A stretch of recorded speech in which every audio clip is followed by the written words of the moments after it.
L'affaire de Zandvoort a révélé une situation désastreuse. Face à une pédocriminalité boostée par l'Internet, la justice fonctionne mal quand elle ne dysfonctionne pas. Les médecins n'ont pas été formés, les enseignants non plus. On ne finance pas les études et les programmes qui permettraient de mieux connaître ce phénomène criminel. Quelques scientifiques se battent avec pugnacité dans la quasi-indifférence des pouvoirs publics. Il n'y a pas d'argent pour ce combat. La France est dramatiquement en retard sur d'autres pays comme la Grande-Bretagne, le Canada, l'Allemagne. Et c'est justement en Allemagne que nous allons aller maintenant pour suivre une conférence internationale contre le phénomène de la pédocriminalité. Berlin, été 2009.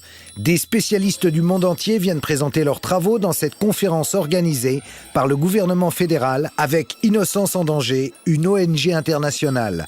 Lors d'une séance, la secrétaire d'État à la famille, Nadine Morano, fait une courte apparition, le temps de déclaration d'ordre général, qui n'était pas sans intérêt d'ailleurs. Il ne faut jamais oublier qu'à travers ces images pédopornographiques, il y a des enfants qui sont des victimes, et où que ces enfants se trouvent, nous avons la nécessité de les protéger. C'est un devoir des adultes. Quitte à s'inspirer de ce qui se passe outre-Rhin, Nadine Morano pourrait proposer en France des opérations telle que celle qui a été baptisée Mikado, lancée en 2006 par la justice allemande. Pour la première fois, la justice et les opérateurs de cartes de crédit ont coopéré en organisant un filtrage ciblé de 22 millions de cartes de crédit, ce qui a permis l'interpellation de 322 personnes soupçonnées d'être inscrites sur un site pédocriminel. Les perquisitions ont permis de saisir des milliers de documents. Un suspect sur 10 avait déjà un casier judiciaire éloquent. Pour cela, il fallait qu'il identifie les personnes qui avaient payé cette exacte somme de 57,65 € à une certaine banque avec un nom de passe spécial. Donc c'était très codé. Il y avait 5 critères, c'est-à-dire on ne pouvait pas se tromper. Sur les 22 millions de personnes qui détenaient des cartes de crédit de ces 14 compagnies, 322 ont été identifiés. À Berlin, on n'en est plus à ergoter sur l'existence réelle ou supposée des réseaux pédocriminels. On est dans le combat concret. Venu de Suède, Lars Löf attire notre attention sur les évolutions de la cyberpédocriminalité. Ce que l'on voit, c'est que de plus en plus de ces productions d'images sont réalisées dans un cadre domestique. Ces images sont tournées dans des maisons particulières. Les enfants sont visiblement abusés dans la chambre ou dans le salon de quelqu'un. Ils sont de plus en plus jeunes sur les images, ce qui est très troublant et rend l'identification plus difficile. Parfois, ce sont même des bébés. L'américaine Sharon Cooper est considérée comme l'une des sommités dans la lutte contre la pédocriminalité. Le constat qu'elle fait est édifiant. We have operation after operations that reflect this information. Operation Cathedral, Operation Hamlet.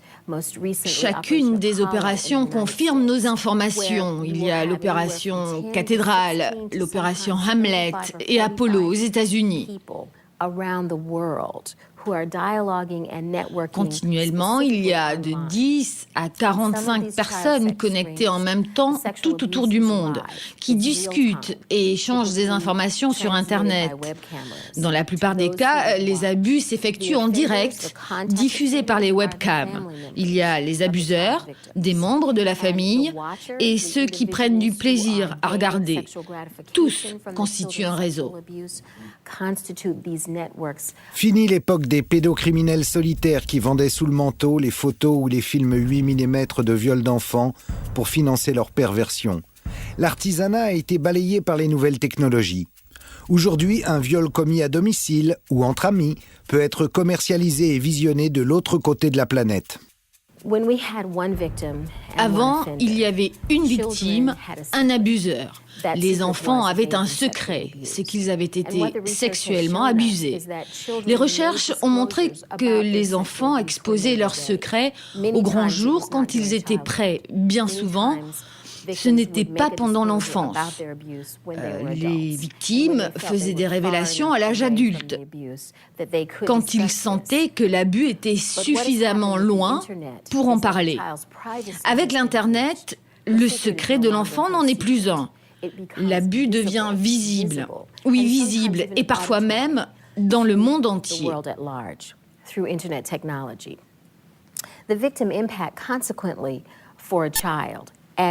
Les conséquences pour les victimes, pour un enfant, quand il grandit, il se sent continuellement une victime.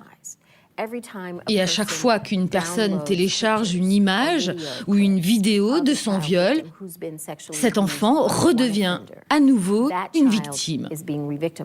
En France, contrairement à ce qu'on entend parfois, la parole de l'enfant n'a jamais été sacralisée. Bien au contraire. Il n'existe d'ailleurs pas de statut de victime. En revanche, aux États-Unis, on indemnise les victimes à chaque téléchargement de leurs images. Au début, le montant s'élevait à $50 000, mais récemment, les tribunaux se prononcent plutôt autour de $200 000 par victime. Par conséquent, si une image d'une victime a été téléchargée par 400 personnes, comme c'était le cas dans une affaire récente que nous avons traitée, alors cet enfant a la possibilité de poursuivre pénalement ces 400 personnes pour être dédommagé dans le but de faciliter sa réhabilitation sociale.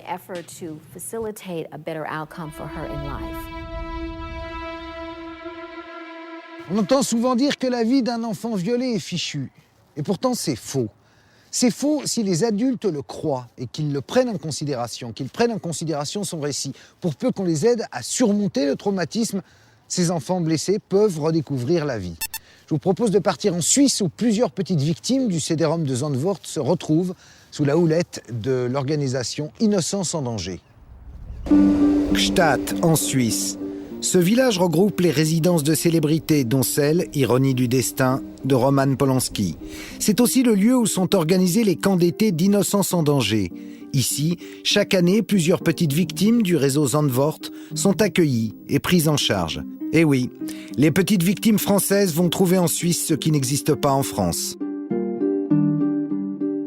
On leur fait faire donc des ateliers qui sont extraordinaires le matin. Quand ils font des sculptures, ils nous font des sculptures complètement dingues. Les peintures, la même chose. Ils ont un atelier photo. Pour ces enfants-là, c'est quand même un petit peu important. Et ils nous font des photos. Ils se prennent en portrait les uns les autres. Et il y a des photos extraordinaires qui en ressortent. Ici, tous les enfants ont en commun un lourd passé. Les adultes les aident à se reconstruire avec des résultats si étonnants, si concrets, qu'une université allemande étudie ce phénomène de résilience.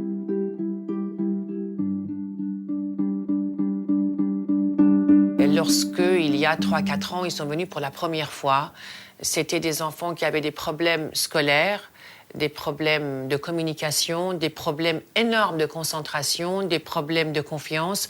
Rien que le fait que quelqu'un les aide à mettre une veste ou lasser une chaussure est difficile à se mélanger aux autres.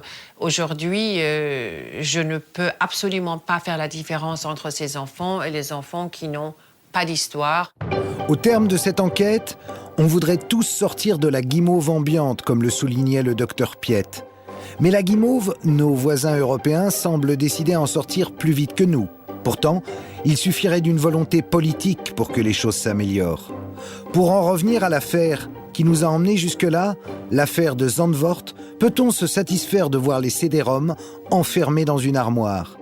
Car au début, Serge Garde n'en avait qu'un, mais à l'issue de son enquête, aujourd'hui, il se trouve en possession de centaines de milliers de documents pédocriminels, tous retrouvés à Zandvoort sur les ordinateurs de Gerrit Ulrich. Ou bien la justice me les demande en bonne et due forme, et je les lui remets, ou alors elle doit me mettre en examen pour détention de matériel pédopornographique. Donc tu vas finir comme Marcel en prison. J'en doute. Pour l'instant, en France, c'est plutôt l'étouffoir. Parce que utiliser tous ces CD-ROM, ça veut dire il faut des moyens, il faut des enquêteurs, etc. c'est tellement plus facile de regarder ailleurs et de faire comme s'il n'y avait rien. Nous voici donc au bout de notre contre-enquête. Nous vous avons présenté l'affaire